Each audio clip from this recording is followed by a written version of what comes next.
Shalom Chaverim, my name is Rabbi Itzhak Shapira and I am here together with you to go through Sefer Hageulah, or the Book of Redemption, by the Ramban. Over the last few weeks we began our journey with Nachmanides through Sefer Hageulah that deal with Ahavat Yamim, the last days, the Mashiach, the hastening of the redemption. And as every week we get together, we study word by word, verse by verse, through the Ramban important work, the Sefer Hageulah. I would like to continue with this series today in the following verse, in the following lesson that have to do with the way we should approach the Torah. Is the Torah a book of the law? The Torah is a book of prophecies. What is the Torah? Let's look together at the word of Nachmanides, who says the following. He says, וידוע לכל, or לכל, יודע ספר. First of all, let's stop there. He says, it is known to anybody who know the book, okay? Why he uses the term יודע ספר? It's literally mean, he's saying in a modern language, it is known to anybody who know the first thing about the book, the Torah, okay? When you say Sefer, he's not talking about the Bible, he's speaking about the Torah. So that's why I started with the word, וידוע לכל יודע ספר. Anybody who know the Bible, the Torah, he says, כי תורתנו איננה דברי עתידות וחידות, דברי הנביאים וגם הכתובים. Very important statement by the Ramban. He's saying that the Torah is not a book of prophecy. That is his opinion. I'm not sure I fully agree with him. In a second we will see. He's starting in this point, but he's going to expand his point in the next lesson. But he said, the Torah is not a fortune-telling book, okay? And it is not a book of chidot, which is a clues, riddles. A Torah is not written in a language of a riddle and prophecy. As when he here say divrei hanevim vegam haktuvim. Why? He says because that is what the prophets and the writings are for. The book of the prophets, the book of the writings written about the future, and is written in riddles, etc., etc. By the way, Rambam, just as a point of reference, says that all the prophets are mashal vechida. They are all allegories, and they are all riddles. We cannot even understand the Nevi'im. That's Maimonides' point, okay? So, Ramban, coming back, he says here, in the text, he says, Inena divrei chidot, divrei haneviim v'gam ktuvim. It is not. When one study Torah, don't try to make a prophetic prediction upon the Torah, okay? Do I agree with Ramban? No, but we'll see what Ramban had to say. He says, why? He explained himself. Let's listen to his explanation. He says, V'ki Moshe Rabbeinu, alav ashalom, it is known that Moses, our rabbi, may his memory be blessed, who levado navi mitzvot. He himself, the one who received the commandments from Hashem, al yado ba'u ve'giu elenu. Everything we receive, it's a transmission from Moses. Okay, that is his point. And here it continues, and he said, Ve'en navi rashai lechadesh bahem davar meyeta. No prophet in Israel can even go through a chidush of what Moses tells us. That's what he's saying.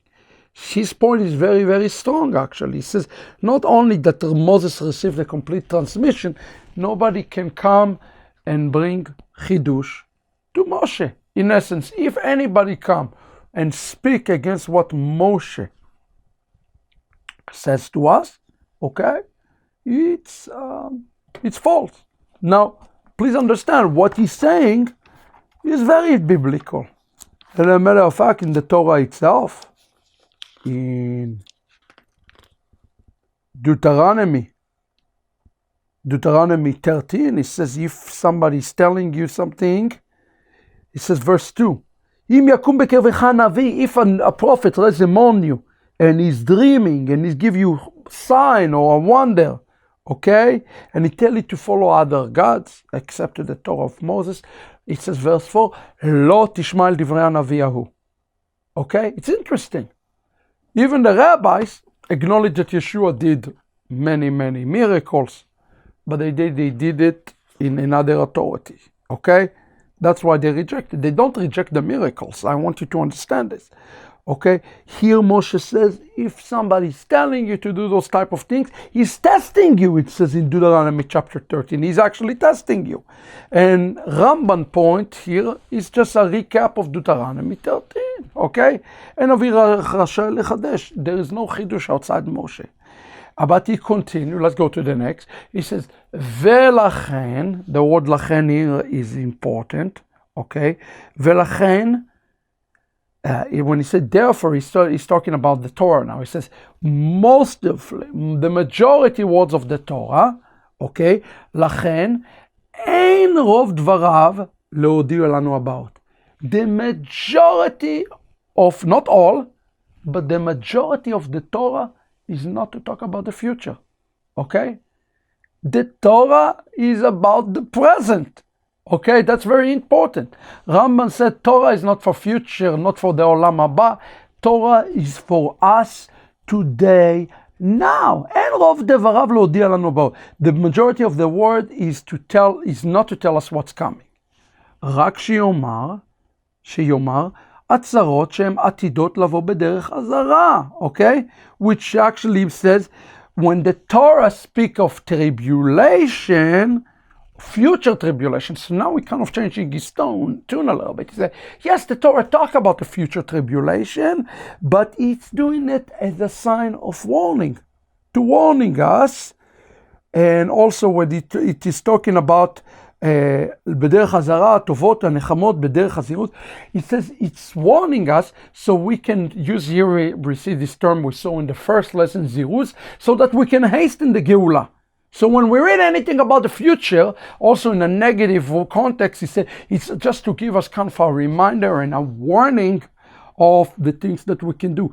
Vekulam al tnai. This is very important. Every prophecy, according to him, is conditional. Any word you read in the Torah that is prophecy is conditional based upon our action. Okay? This is very important. Prophecies appears to be conditional.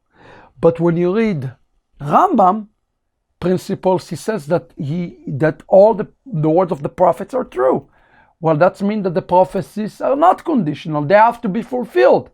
So we have a dilemma that we have to resolve potentially, because Ramban said, no, every prophecy, good or bad, is depending upon our action. החיים והטוב בעבדנו, והמרד והרע במרדנו, okay? In essence, if we do the mitzvot of Hashem, we will receive the life and the blessing, okay? And if we do the wicked things, we will receive death and destruction.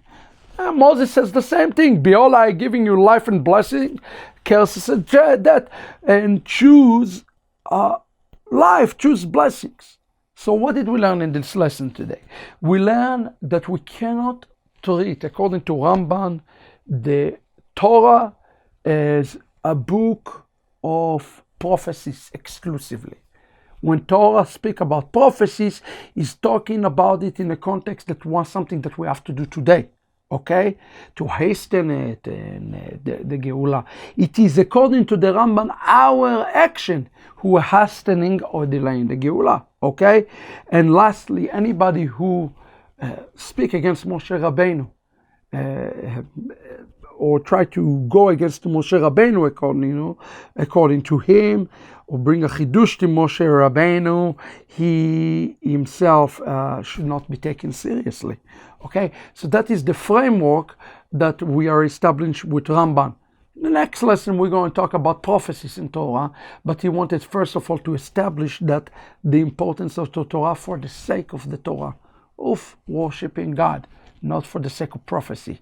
A lot of people study Torah for prophecies. Rambam said exactly don't do that. Study Torah because you want to serve God. That's why you study Torah. God bless you. I'll see you in the next lesson. I hope you enjoyed this lesson. Litraot.